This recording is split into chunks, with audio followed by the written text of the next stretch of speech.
ថ្ងៃនេះខ្ញុំធ្វើសម្លការីគឺជាម្ហូបដែលប្តីខ្ញុំចូលចិត្តហើយការីខ្ញុំហ្នឹងគឺថារៀងខុសបងប្អូនបន្តិចអត់មានជាមួយនឹងខ្ទឹមបារាំងហើយនឹងសណ្តែកគួយទេគឺមានជាមួយនឹងតៅហ៊ូបំពងហើយជាមួយនឹងទ្រាប់គឺថាខ្ញុំស្លការីបែបខ្មែរក៏ប៉ុន្តែបន្លែហ្នឹងខ្ញុំដាក់តាមបែបចិនចូលចិត្ត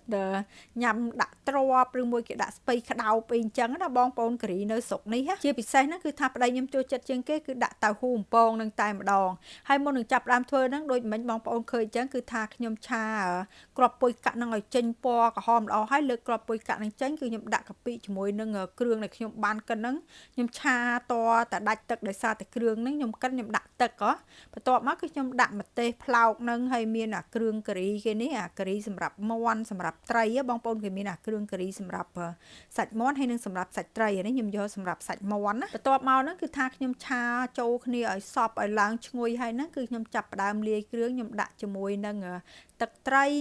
រួចហើយហ្នឹងក៏មានជាមួយនឹងស្ករហើយនឹងប៊ីចេងខ្ញុំអត់ទាន់ហ៊ានដាក់អំបិលទេដោយសារតែទឹកត្រីក៏ប្រៃកាពិក៏ប្រៃហើយប្តីខ្ញុំក៏អត់ញ៉ាំប្រៃទេហើយបន្ទាប់ពីឆាគ្រឿងឡើងឲ្យឈ្ងុយហើយហ្នឹងខ្ញុំចង់ឆាឲ្យរឿងឡើងឈ្ងុយឲ្យរឿងឡើងក្រហមល្អខ្ញុំក៏ថែមជាមួយនឹងខ្ទិះដូងបន្តិចទៀតដើម្បីកូរឲ្យឡើងឈ្ងុយឲ្យឡើងការីនឹងឡើងក្រហមល្អបងប្អូនរួចហើយខ្ញុំចាក់ជាមួយនឹងសណ្តែកដីចូលកូរឲ្យឡើងឈ្ងុយជាមួយគ្នាបន្តិចមកបានខ្ញុំចាក់សាច់មាន់ចូលហើយខ្ញុំនឹងរឿងការីហ្នឹងគឺថាមិនសូវជាចេះទេបងប្អូនធ្វើបដាហ្នឹងមើល YouTube បដាអញ្ចឹងបើសិនជាបងប្អូនមានរបៀបធ្វើរបៀបម៉េចថាវាឆ្ងាញ់វាតំណងត្រូវក្បាច់ត្រូវក្បួនគេបងប្អូនអាចជួយ comment ប្រាប់ខ្ញុំពីក្រោមនឹងផងហើយបន្ទាប់ពីខ្ញុំចាក់សាច់មាន់នឹងចូលហើយគឺថាខ្ញុំឆាកូររហូតតតែមាន់នឹងដាច់អាទឹកព្រៃវាបានខ្ញុំចាក់ទឹកក្តៅចូលតែម្ដងតែបើបងប្អូនមានខ្ទិះដូងចុងចាក់ទៅដោយសារតែខ្ញុំអត់បានប្រើខ្ទិះដូងស្រស់ខ្ញុំប្រើជាមួយនឹងខ្ទិះដូងកំប៉ុងចឹងហើយខ្ទិះគឺខ្ញុំចាំដាក់តាមក្រោយបន្ទាប់មកហ្នឹងគឺថាខ្ញុំចាក់ដំឡូងជាមួយនឹងការ៉ុតចូលតែម្ដងបងប្អូនដើម្បីរងាស់ជាមួយនឹងមាន់ហ្នឹងរួចហើយហ្នឹងគឺថាខ្ញុំថែមគ្រឿងខ្ញុំដាក់ជាមួយនឹងទឹកដោះគោខាប់ហើយមានជាមួយនឹងម្សៅស៊ុបហើយក៏មានជាមួយនឹងអំបិលការីបានតែប្រៃផ្អែមបានវារៀងឆ្ងាញ់ខ្ញុំចូលចិត្តរសជាតិប្រៃផ្អែមបងប្អូនរួចហើយខ្ញុំដាក់រងាស់ចោលសិនហើយបន្ទាប់ពីខ្ញុំបានរងាស់ដំឡូងនឹងជាមួយមាន់នឹងឃើញថាដំឡូងខ្ញុំផុយហើយខ្ញុំចាក់ទ្រាប់នឹង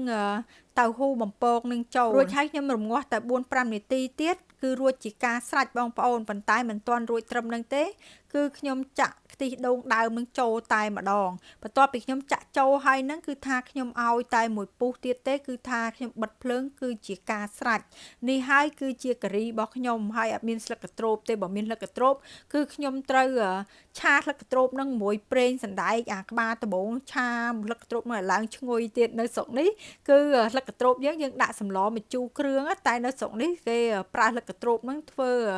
ការីបងប្អូនហើយនេះទំនងអត់បងប្អូនគឺគ្រាន់តែចាក់ខ្ទិះដូងហើយគ្រាន់តែមកពុះគឺខ្ញុំបិទភ្លើងតែម្ដងហើយបន្ទាប់មកនេះគឺជាបន្លែនំបញ្ចុករបស់ខ្ញុំមានផ្លូវកែបមានជី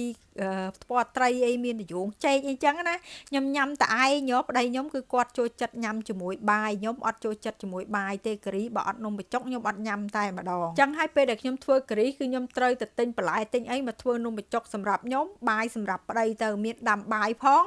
នំបញ្ចុកផងបាយហ្នឹងគឺថាប្តីនឹងកូនទៅគេហ្នឹងអត់ចូលចិត្តនំបញ្ចុកប្រមាណទេហើយនេះបងប្អូនទំនងអត់ហើយខ្ញុំទម្លាប់នំបញ្ចុកមិនថា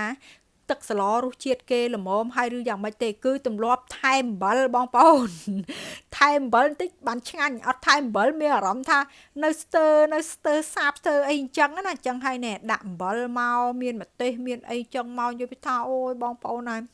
ឲ្យទៅដល់ម៉ោងញ៉ាំរួចរាល់អស់ហើយនឹងមកបញ្ចូលសម្លេងនឹងគឺចាប់ផ្ដើមហៀទឹកមាត់តកនឹងចេញមកច្រោកទៀតហើយឃើញវីដេអូខ្លួនឯងឃ្លានទៀត